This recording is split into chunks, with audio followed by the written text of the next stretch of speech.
Hello dear students, I hope you are all doing great.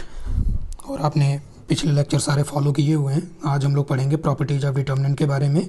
इससे पहले के lectures में हमने डिटर्मिनेंट क्या होता है ये डिफ़ाइन कर लिया था, उसको कैसे डिनोट करते हैं, कैसे एक्सपेंशन का उसका रूल है, सैरस रूल क्या होता है, माइनर कोफैक्टर क्या होता है, ये सब पढ़ने के बाद आज बारी है प्रॉपर्टीज ऑफ डिटर्मिनेंट समझने की। ठीक है, ये प्रॉपर्टीज कुछ रूल्स हैं, इनके बेसिस पे बहुत सारे क्वेश्चन हम लोग सॉल्व करेंगे अपने बोर्ड एग्ज़ाम में, कॉम्पिटिटिव एग्ज़ाम्स में भी इसके बेसिस पे क्वेश्चन पूछे जाते हैं। ठीक है, रूल्स आर क्वाइट सिंपल, आसान से रूल्स हैं, वो तो सब समझ में आ जाएगा। लेकिन जब हम क्वेश्चन करेंगे तो क्वेश्चन में है ना उसकी प्रैक्टिस करनी पड़ेगी। पहले तो मैं आपको 10-15 एग्जाम्पल खुद ही सॉल्व करके बताऊँगा और फिर आपको ढेर सारे क्वेश्चन भी दे दूँगा, उसका आप खुद से प्रैक्टिस करना। ठीक है, to start with first rule क्या है। फर्स्ट रूल ये है कि अगर हम किसी डिटर्मिनेंट के रोज और कॉलम को इंटरचेंज कर दें तो डिटर्मिनेंट की वैल्यू के ऊपर कोई फ़र्क नहीं पड़ेगा। जैसे अगर कोई डिटर्मिनेंट पहले से लिखा हुआ है, सपोज उसका वैल्यू 10 है ना, उसके रोज और कॉलम को हमने इंटरचेंज कर दिया, तब भी उसका डिटर्मिनेंट का जो वैल्यू होगा वो 10 ही रहेगा। दिखने में डिटर्मिनेंट अलग सा लगेगा, लेकिन वैल्यू जब सॉल्व करेंगे तो वो पहले वाले के बराबर ही आएगा। एग्जाम्पल से समझ लेते हैं। आ जाओ, पहला हमने ऐसा कोई 3x3 का डिटर्मिनेंट लिया हुआ है, तो चलो इसको सॉल्व करके पहले वैल्यू देख लेते हैं इसका। फर्स्ट रो से एक्सपेंड कर लिया जाए इसको। 1 इंटू 15 माइनस 0, फिर -2 into 10 minus 8 and +3 into 0 minus 6, ये हो गया 15। और यहाँ पे हो गया -4 और -18, तो 15 माइनस 22, ये कितना हो गया -7। ठीक है, अब आ जाओ, ये पहले रो को इंटरचेंज करके ये पहला कॉलम बना लेते हैं 1 2 3। ऐसे ही जो दूसरा रो है 2 3 4, उसको दूसरा कॉलम बना लिया जाए, और तीसरा रो जो है 2 0 5, उसको तीसरा कॉलम बना लिया जाए। ठीक है, इंटरचेंज हो गया। एक बार आप इन दोनों को कंपेयर करके देख लो, दिखने में बिल्कुल अलग सा है, लेकिन वैल्यू जब हम इसका सॉल्व करेंगे वो सेम ही आना है। ठीक है, चलो एक्सपेंड करते हैं पहले रो से। 1 इंटू 15 माइनस 0, फिर -2 into 10 minus 0 and +2 into 8 minus 9, ये कितना हो गया 15 माइनस 20 और -2। आंसर फिर से कितना है -7। ठीक है, तो आई होप आपको ये समझ आ गया। अब इसी को हम लोग मैथमेटिकली ऐसे भी लिख सकते हैं, determinant of A transpose is equal to determinant of A. क्योंकि हमें पता है रोज और कॉलम को इंटरचेंज करके जो मैट्रिक्स बनता है वो ट्रांसपोज कहलाता है ना। तो इसका मतलब ये है कि अगर एक मैट्रिक्स लिखा हुआ है स्क्वायर मैट्रिक्स, उसका डिटर्मिनेंट सपोज अल्फ़ा है, तो उस मैट्रिक्स का जो ट्रांसपोज होगा उसका डिटर्मिनेंट भी अल्फ़ा ही होगा। आ जाओ दूसरा प्रॉपर्टी देखते हैं। सेकंड क्या है, इफ़ एनी 2 रोज, वो ब्रैकेट में मैंने लिखा है और कॉलम्स, तो मतलब जो बात रो के लिए सही है वही सेम बात कॉलम के लिए भी सही है ना। तो बार बार मुझे रो और कॉलम के लिए अलग अलग प्रॉपर्टी ना लिखना पड़े, इसलिए रो के आलम वही कॉलम लिख दिया गया है रो के आगे। ठीक है, तो इफ़ एनी 2 रोज और columns be interchanged then the value of determinant is changed in sign only. अब इसका क्या मतलब है कि सपोज हमारे पास एक डिटर्मिनेंट लिखा है, उसका वैल्यू मान लेते हैं अल्फ़ा है ना। तो अगर उसके किन्हीं 2 रो को आपस में इंटरचेंज कर दिया जाए, कोई भी 2 रो हो सकते हैं ना, मान लेते हैं रो फर्स्ट और सेकेंड R1 और R2, उनको आपस में चेंज कर दिया जाए, इंटरचेंज कर दिया, मतलब पहले रो को पहला दूसरा रो बना दें और दूसरे रो को पहला रो बना दें। ऐसा करने से सिर्फ डिटर्मिनेंट का साइन चेंज हो जाएगा, मतलब पहले वैल्यू अगर अल्फ़ा था अब माइनस अल्फ़ा आ जाएगा। एग्जांपल देखो, ये मैंने ऊपर वाला ही डिटर्मिनेंट उठाया 3x3 का, इसका वैल्यू आता था -7, हमने सॉल्व किया था अभी, है ना। अभी मैं इसमें एक ऑपरेशन ये से लगा रहा हूँ, मैं लिख रहा हूँ R1 बिकम्स R2, और इधर से भी एरो लगा देते हैं R2 बिकम्स R1। ठीक है, ये ध्यान रहे इस वाले ऑपरेशन का मतलब क्या होता है, इसका मतलब R1 और R2 एक दूसरे से इंटरचेंज हो रहे हैं। R1 जो है वो R2 बन जा रहा है और R2 जो है वो R1 बन जा रहा है। सही है, तो कैसा दिखेगा डिटर्मिनेंट, अभी डिटर्मिनेंट ऐसा दिखेगा कुछ।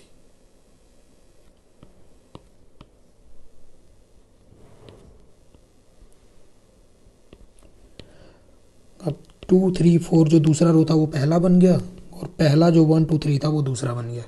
ठीक है, दिखने में अलग सा है, लेकिन चलो इसको सॉल्व करके देख लो।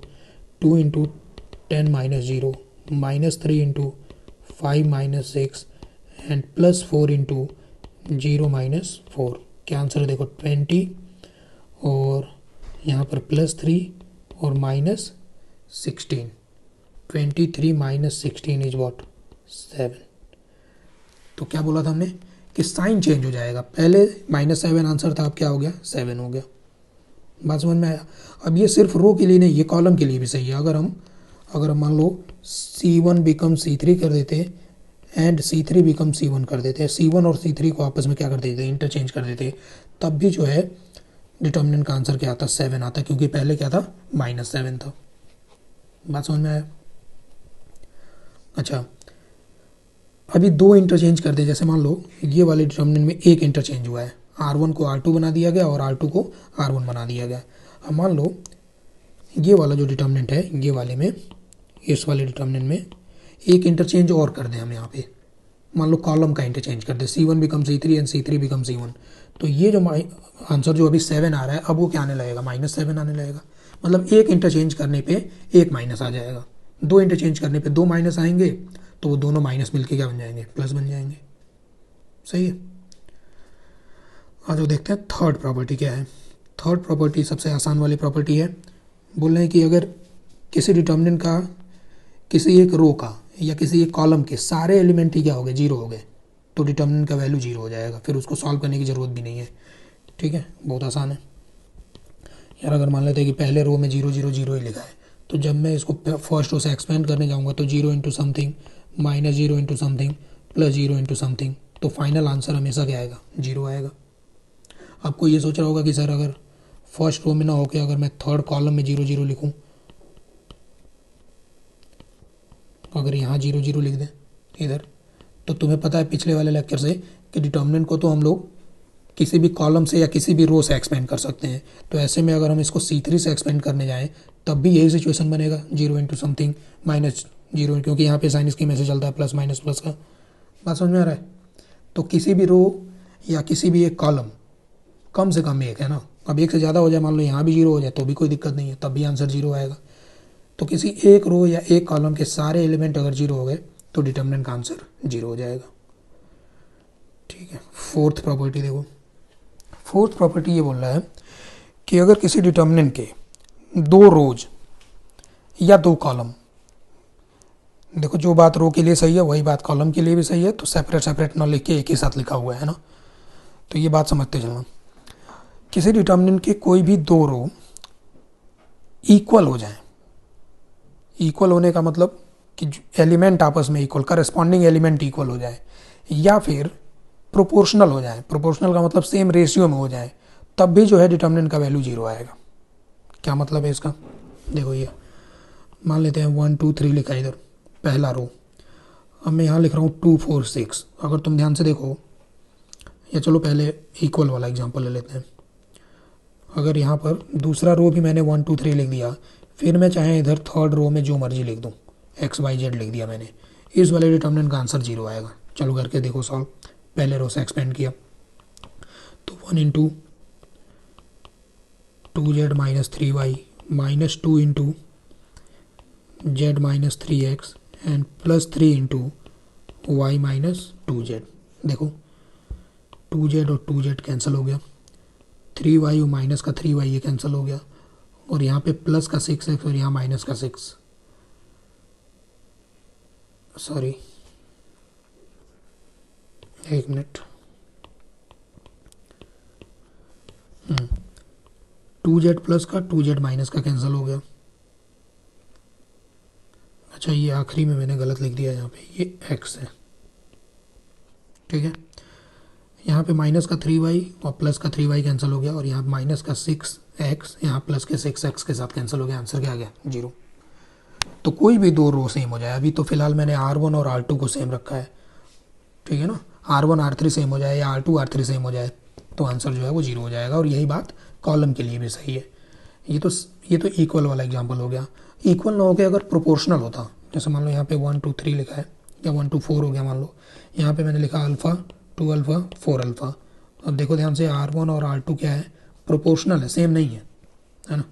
फिर यहाँ मैं लिख देता हूँ चलो कुछ भी, एक्स वाई जेड लिख देता हूँ, ठीक है। इसको भी आप एक्सपेंड करके देखो, आंसर इसका 0 आएगा। 1 into 2 alpha z minus 4 alpha y minus 2 into alpha z minus 4 alpha x and plus 4 into alpha y minus 2 alpha x. देखो 2 alpha z minus 2 alpha z cancel, minus 4 alpha y plus 4 alpha y cancel, और ये plus 8 alpha x, यहाँ minus 8 alpha x cancel, answer 0। तो कोई भी determinant का 2 रो या 2 column same हो जाए, या सेम अगर ना हो तो प्रोपोर्शनल हो जाए, सेम रेशियो में हो जाए, है ना, तो आंसर जो है वो 0 हो जाएगा। अच्छा, प्रोपोर्शनल या इक्वल जब हम बोल रहे हैं तो करस्पॉन्डिंग एलिमेंट की बात कर रहे हैं, है ना, सीधा सीधा ऐसे। करस्पॉन्डिंग का मतलब ये होता है, सही है। नेक्स्ट प्रॉपर्टी है 5th प्रॉपर्टी। अगर डिटर्मिनेंट में, किसी डिटर्मिनेंट में कोई एक स्केलर, अब ये स्केलर मैं फिर से बता दूं, ये वेक्टर स्केलर वाला स्केलर नहीं है। स्केलर का मतलब कोई नंबर है या कोई वेरिएबल भी हो सकता है, साइन एक्स हो सकता है, एक्स हो सकता है, कॉस अल्फा हो सकता है, इस तरीके से, ठीक है। तो अगर किसी डिटर्मिनेंट में कोई स्केलर का मल्टीप्लाई करेंगे तो ये डिटर्मिनेंट में स्केलर का मल्टीप्लिकेशन मैट्रिक्स में जो मल्टीप्लिकेशन होता था स्केलर का उससे डिफरेंट है। मैट्रिक्स में क्या होता था, ये के जो है वो सारे एलिमेंट के साथ मल्टीप्लाई होता था, ईच एंड एवरी एलिमेंट के साथ, अगर तुम्हें याद हो। डिटर्मिनेंट में ऐसा नहीं होगा, सब एलिमेंट में मल्टीप्लाई नहीं होगा, किसी एक रो या किसी एक ही कॉलम के एलिमेंट में मल्टीप्लाई होगा।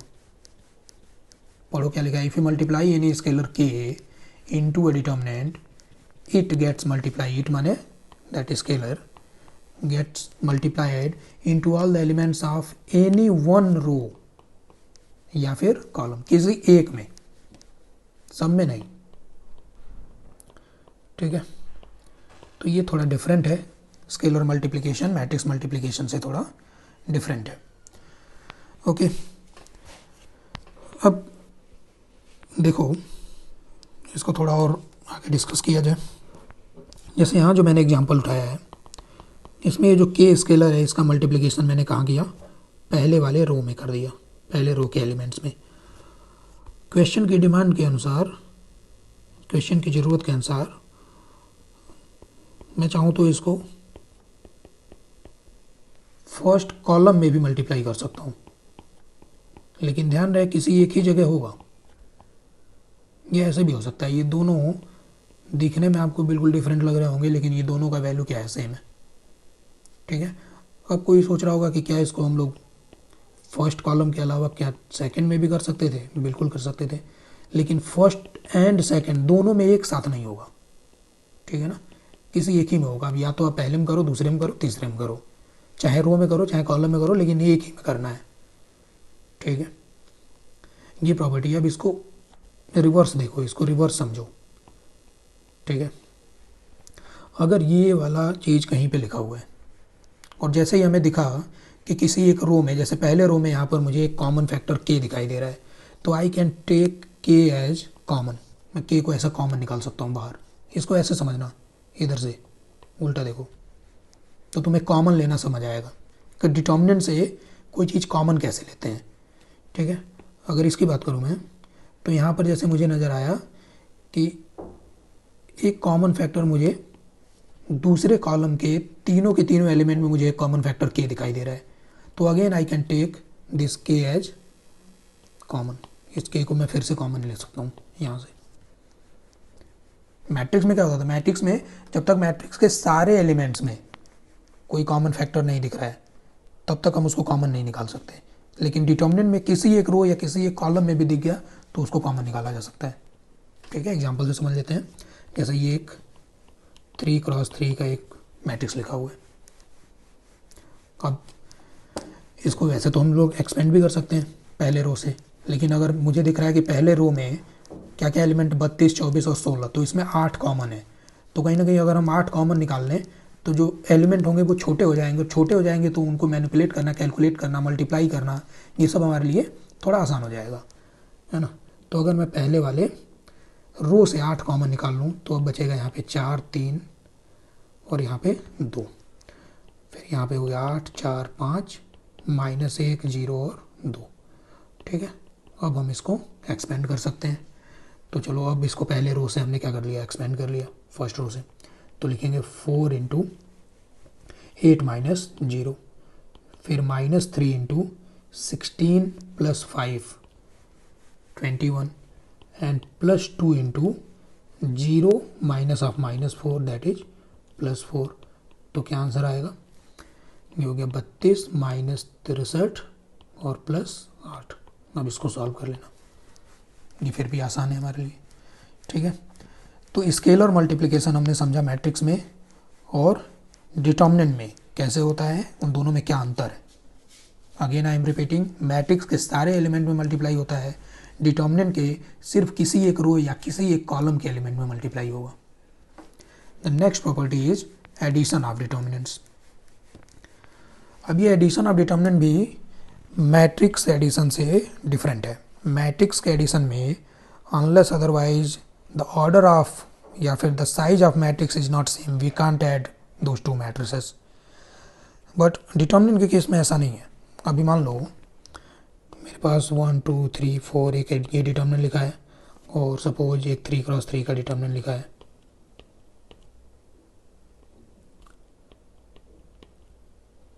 ठीक है, इसका ऑर्डर है 2x2, इसका ऑर्डर 3x3। सेकेंड ऑर्डर और थर्ड ऑर्डर का डिटर्मिनेंट बोल रहे हैं इसको ऐड करो। ठीक है ना, मान लो ये क्वेश्चन है। तो अब कोई मान लो ये सोच रहा होगा कि नहीं, ये डिटर्मिनेंट का एडिशन तो पॉसिबल ही नहीं है क्योंकि इनका ऑर्डर सेम नहीं है। तो ये गलत है। क्यों? क्योंकि ये डिटर्मिनेंट है, ये मैट्रिक्स तो है नहीं। डिटर्मिनेंट तो कोई वैल्यू होता है, ध्यान रहे, ये एक वैल्यू है। इसको सॉल्व करेंगे 4 माइनस 6, ये कितना आएगा आंसर, -2 आएगा। और ऐसे ही इसको भी कुछ सॉल्व कर सकते हैं। चलो मान लेते हैं कि ये अल्फ़ा आ रहा है, लेट। ठीक है, तो अगर ये वैल्यू -2 है और ये वैल्यू अगर अल्फ़ा है तो इसको ऐड तो कर ही सकते हैं। आंसर हो गया अल्फ़ा -2, ये आंसर हो गया, है कि नहीं। तो ऑर्डर सेम होना जरूरी नहीं है डिटर्मिनेंट के एडिशन में। ठीक है, पहली बात तो ये होगी। दूसरा, अगर ऑर्डर सेम है तो भी हम उसको अलग अलग कैलकुलेट करके, मान लो 2 डिटर्मिनेंट मेरे पास लिखे हैं, डिटर्मिनेंट ए और डिटर्मिनेंट बी, और दोनों का सेम ऑर्डर है। तो मैंने इसको अलग कैलकुलेट किया, मान लो अल्फ़ा आया। इसको मैंने अलग कैलकुलेट किया, मान लो आंसर बीटा आया। फिर मैंने दोनों को ऐड कर दिया, आंसर बोल दिया अल्फ़ा प्लस बीटा। तो इसमें तो कोई बताने वाली बात ही नहीं है। फिर भी ये वाला टॉपिक हम क्यों पढ़ रहे हैं वो समझो। अगर ऑर्डर सेम है और उसके साथ साथ, ठीक है, अब मैं ये सब रब कर देता हूँ। यहाँ बताने वाली बात क्या है वो समझ लेना।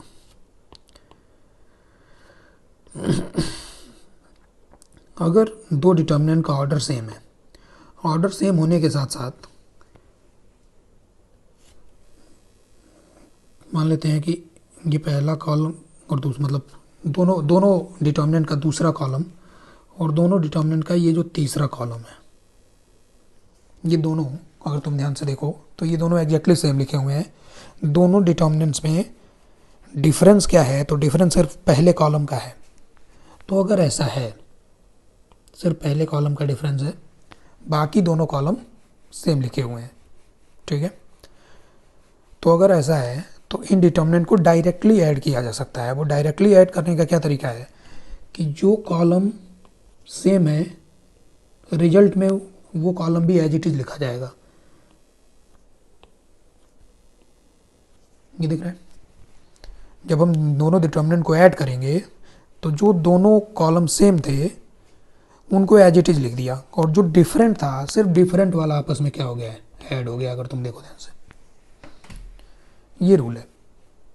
अब कोई सोच रहा होगा क्या सिर्फ फर्स्ट कॉलम ही डिफरेंट होना चाहिए? नहीं, कोई एक कॉलम डिफरेंट होना चाहिए और बाकी दोनों सेम होने चाहिए। मतलब ऐसा हो सकता था कि दोनों का पहला कॉलम और दूसरा कॉलम सेम रहता और तीसरा डिफरेंट रहता।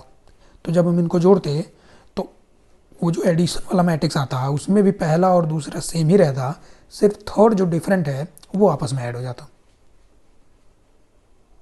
और ये बात सिर्फ कॉलम के लिए नहीं, ये बात रो के लिए भी सही है। देखो यहाँ पे नीचे, यहाँ जो एग्जांपल मैंने उठाया नीचे, ये दूसरा वाला एग्जांपल मैंने यहाँ पे सेकंड कॉलम सेम रखा है, थर्ड कॉलम सेम रखा है। तो जब मैं इसको ऐड करूँगा डायरेक्टली तो सेकंड और थर्ड कॉलम वैसे ही रहेगा जैसे पहले दोनों में था। सिर्फ जो डिफरेंट थे, ये पहला रो पहला रो डिफरेंट थे, सिर्फ वही आपस में क्या हो गया, ऐड हो गया। तो आई होप आप समझ पा रहे हो। अब इसको मैंने स्टेटमेंट में ऐसे नहीं लिखा है, एग्जाम्पल से समझा दिया, स्टेटमेंट इसका अजीब सा बनेगा, है ना। लेकिन सुन लो फिर ध्यान से। अगर दो डिटर्मिनेंट का ऑर्डर सेम है और सिर्फ किसी एक रो को छोड़ के, करस्पॉन्डिंग किसी एक रो को छोड़ के बाकी के सारे रोज एग्जैक्टली सेम है, और ये बात कॉलम के लिए भी सही है, सिर्फ किसी एक करस्पॉन्डिंग कॉलम को छोड़ के बाकी सारे करस्पॉन्डिंग कॉलम्स आपस में सेम है, तो जब हम इस डिटर्मिनेंट को डायरेक्टली ऐड करेंगे तो उसमें जो डिफरेंट रो या कॉलम है सिर्फ वही आपस में ऐड होंगे। ठीक है, अब इसको थोड़ा उल्टा भी समझ लेते हैं ऐसे इधर से। मान लो कि ये वाला, मान लो ये नहीं है मेरे पास, सिर्फ कहीं क्वेश्चन में ये वाला डिटर्मिनेंट लिखा है, और फिर मुझे इस डिटर्मिनेंट को दो अलग अलग डिटर्मिनेंट में क्या करना है, स्प्लिट करना है। ठीक है, ये मैं बता रहा हूँ अभी, स्प्लिटिंग ऑफ डिटर्मिनेंट्स।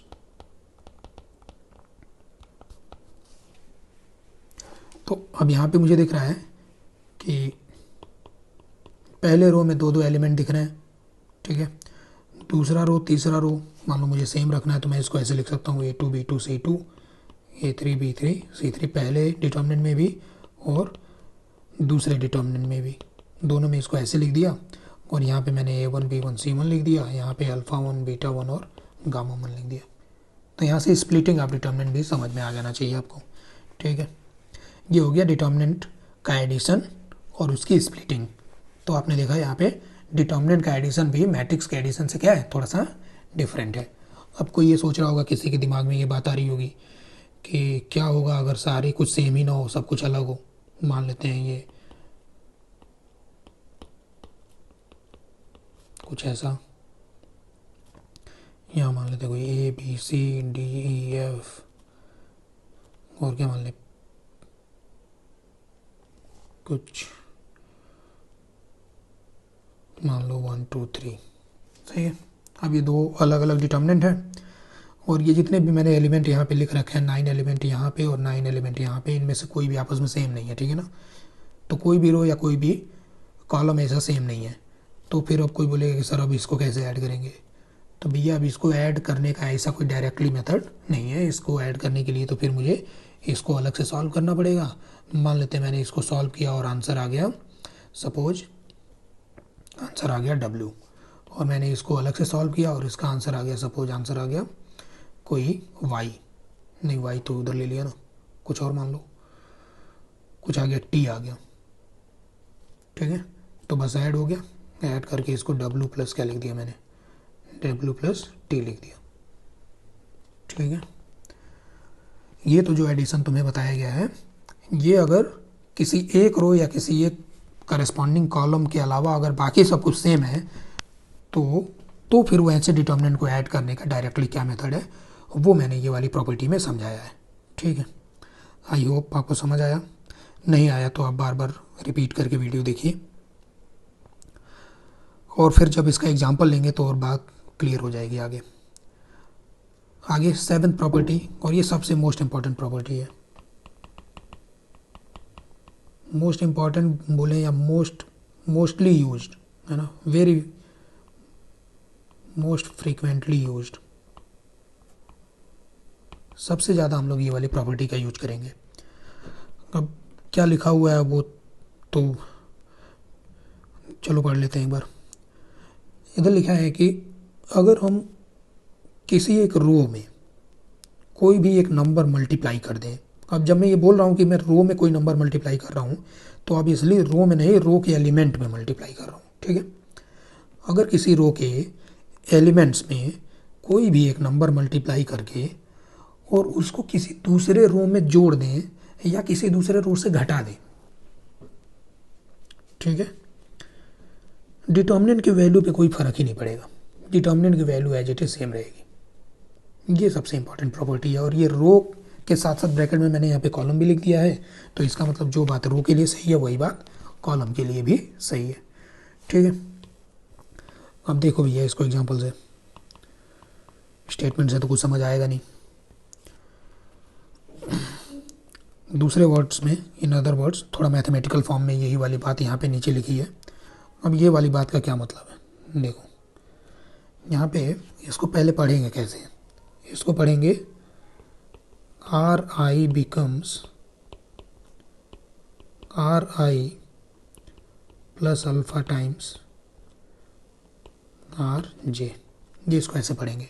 मतलब आर आई जो था वो are I plus alpha times R J बन गया, ठीक है। आर आई अब चेंज हो गया, तो इसमें हुआ क्या, ये जो जेथ रो है, जेथ रो में मैंने किसी नंबर अल्फ़ा का मल्टीप्लाई कर दिया और उसको ले जाके किसी दूसरे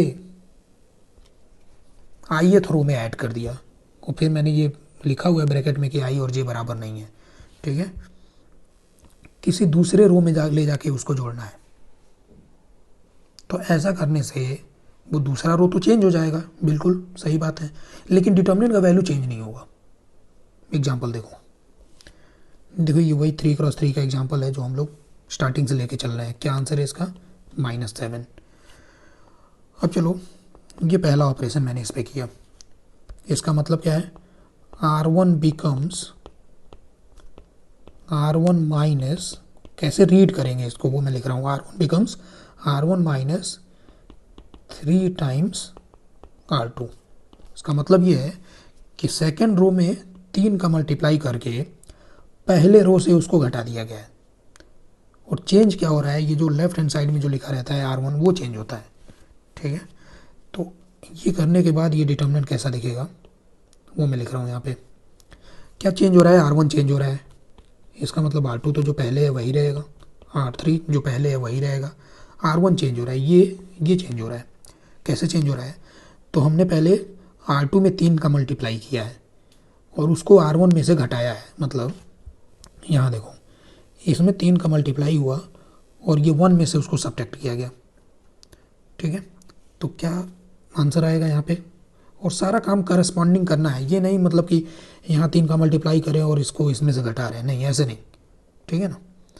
तो अगर मैं इसमें 2 में 3 का मल्टीप्लाई करूँ और 1 में से माइनस करूँ, ठीक है, 1 माइनस 3 इंटू 2, क्या आंसर आएगा, -5। वही काम यहाँ पे देखो, क्या होगा, 2 माइनस 3 इंटू 3, आंसर हो गया -7। फिर यहाँ देखो थर्ड में 3 माइनस 3 इंटू 4, ये R1 का एलिमेंट है, -3 टाइम्स R2, ऐसे हो रहा है, ठीक है ना। तो 3 माइनस 12 कितना हो गया, -9। अब देख लो ये दोनों आपस में, ये वाला डिटर्मिनेंट जो पहले लिखा था और जो हमने अभी ये लिखा, क्या ये दोनों दिखने में एक जैसे हैं, नहीं बिल्कुल नहीं, लेकिन दोनों का वैल्यू सेम है।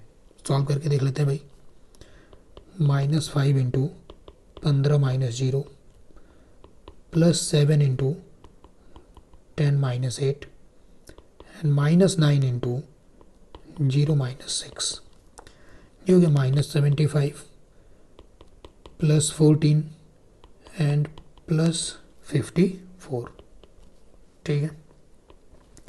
ये कितना हो गया, 68, -75 प्लस 68, कितना आंसर है, -7। क्या चेंज हुआ आंसर, नहीं, पहले भी -7 था, अभी भी -7 है, ठीक है। दूसरा और देखो, समझो इस वाली बात को, दूसरा देखो एग्जाम्पल। ये एग्जाम्पल मैंने क्या लिया है, R2 becomes R2 plus 2 R1, मतलब पहले रो के एलिमेंट में 2 का मल्टीप्लाई किया गया और उसको ले जाके हमने दूसरे रो में जोड़ दिया। कैसा दिखेगा डिटर्मिनेंट, डिटर्मिनेंट कुछ ऐसा होगा,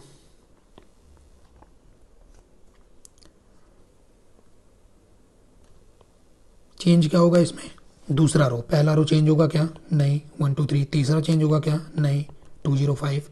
दूसरा चेंज हो रहा है, कैसे, R1 में 2 का मल्टीप्लाई करके उसको ले आके R2 में जोड़ रहे हैं। तो देखो यहाँ पे 1 इंटू 2 और वो आके इसमें +2 हो गया, तो 1 इंटू 2 प्लस 2 कितना हो गया, 4। अब वही चीज़ यहाँ देखो, R1 में 2 का मल्टीप्लाई कर रहे हैं तो 2 इंटू 2 4, और वो लाके इसमें ऐड कर दे रहे हैं, तो 4 + 3 हो गया 7। फिर यहाँ पे R3 में 2 का मल्टीप्लाई कर रहे हैं, 3 इंटू 2 हो गया 6, और वो आके इधर 4 में ऐड हो गया, कितना हो गया 10। दिखने में बिल्कुल डिफरेंट है, लेकिन जब सॉल्व करेंगे आंसर सेम आएगा। 1 into 35 minus 0 minus 2 into 20 minus 20 and plus 3 into 0 minus 14, ये हो गया 35 माइनस 0 और माइनस 42, 35 माइनस 42 माइनस 7। सही है। थर्ड एग्जाम्पल देख लो अगर अभी भी क्लियर नहीं हुआ तो। थर्ड एग्जाम्पल है C3 becomes C3 minus 4 times C2। क्या हुआ इसमें, C2 में पहले -4 का मल्टीप्लाई हुआ और उसको ले जाके हमने C3 में जोड़ दिया। C3 में जोड़ा ना, तो मतलब चेंज क्या हुआ, C3 हुआ। ठीक है, तो डिटर्मिनेंट कैसा दिखेगा भैया, आ जाओ देखते हैं। C3 चेंज हो रहा है, ध्यान रहे C1 जो है वो अनचेंज है, C2 जो है वो भी अनचेंज है। C3 चेंज हो रहा है, कैसे हो रहा है, तो C2 में -4 का मल्टीप्लाई करो, C2 के एलिमेंट में -4 का मल्टीप्लाई करो, 2 इंटू -4 कितना हो गया, -8, और C3 के एलिमेंट में ले जाके जोड़ो तो -8 प्लस 3, C3 का एलिमेंट देखते रहना, C3 ये है, C3 में जोड़ना है।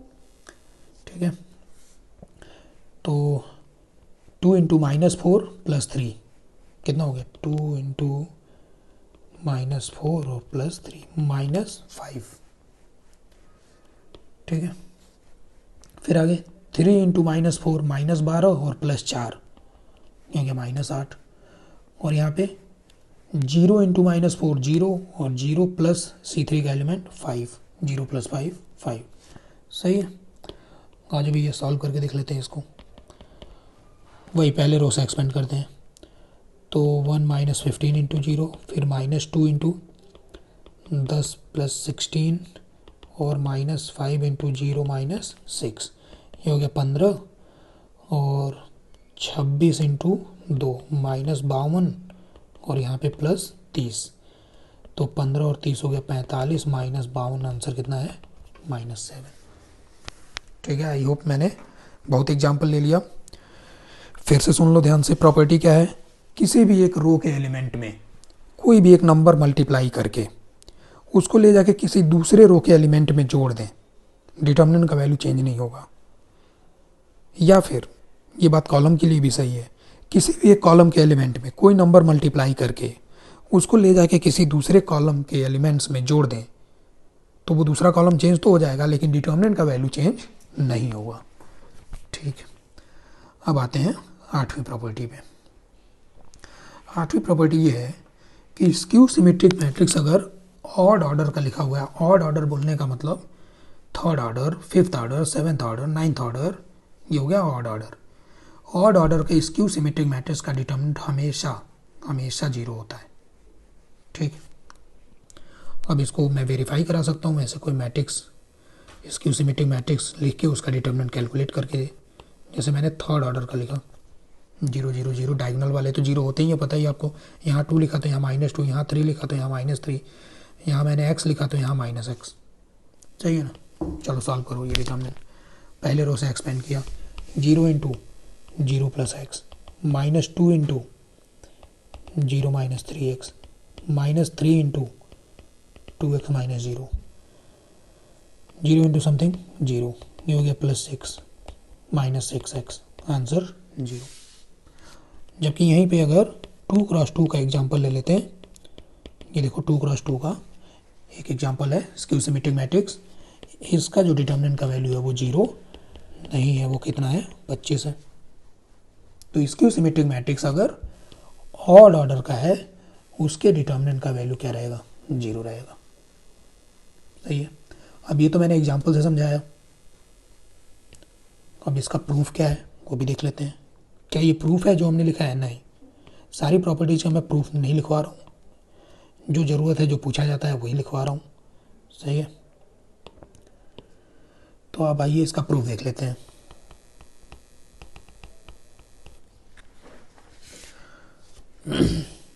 चलो मान लेते हैं कि let A is skew symmetric matrix. मान लिया कि ए जो है वो स्क्यू सिमेट्रिक मैट्रिक्स है।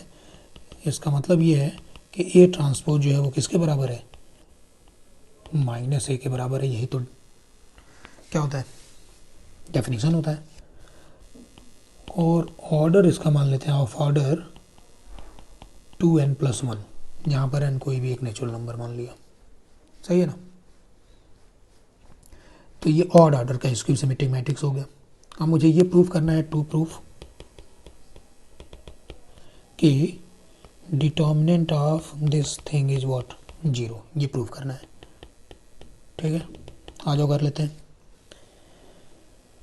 Determinant of A transpose is equal to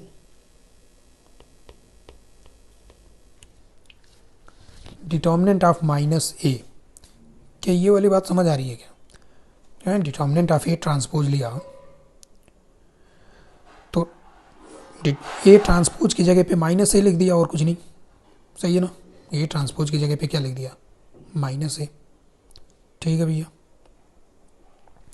proof actually मुझे ये नहीं करना था, प्रूफ तो मुझे डिटर्मिनेंट ऑफ ए बराबर 0 दिखाना है, क्योंकि मैट्रिक्स हमने क्या उठाया ए, तो उसका डिटर्मिनेंट 0 प्रूफ करना है, ठीक है।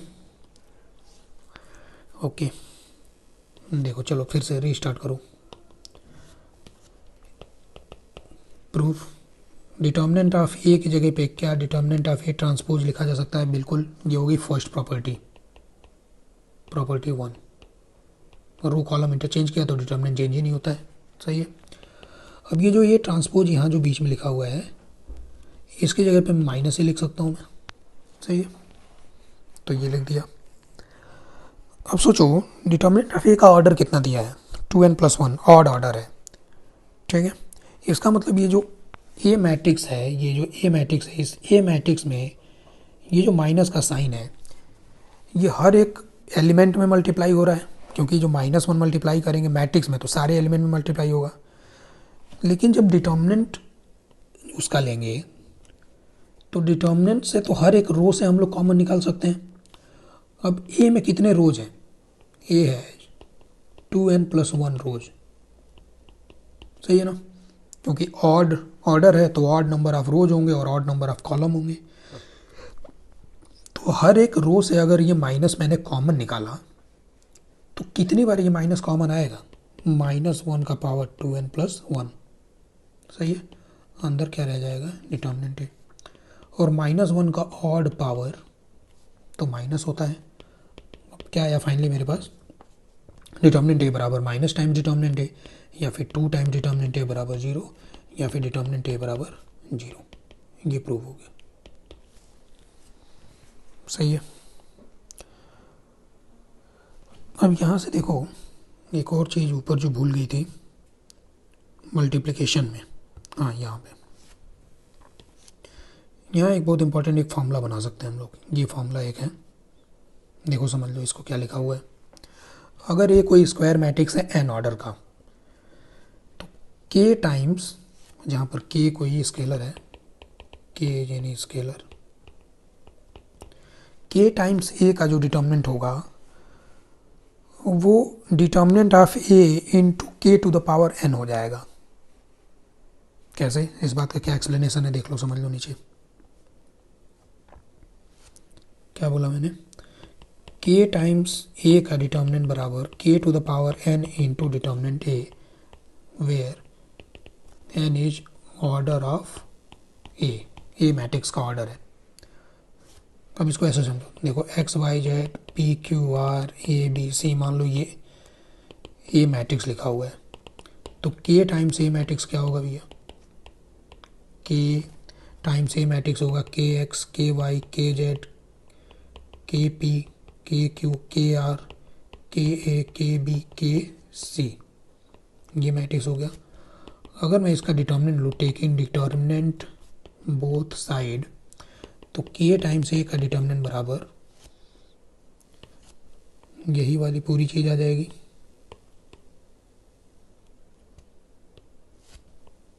सही है ना।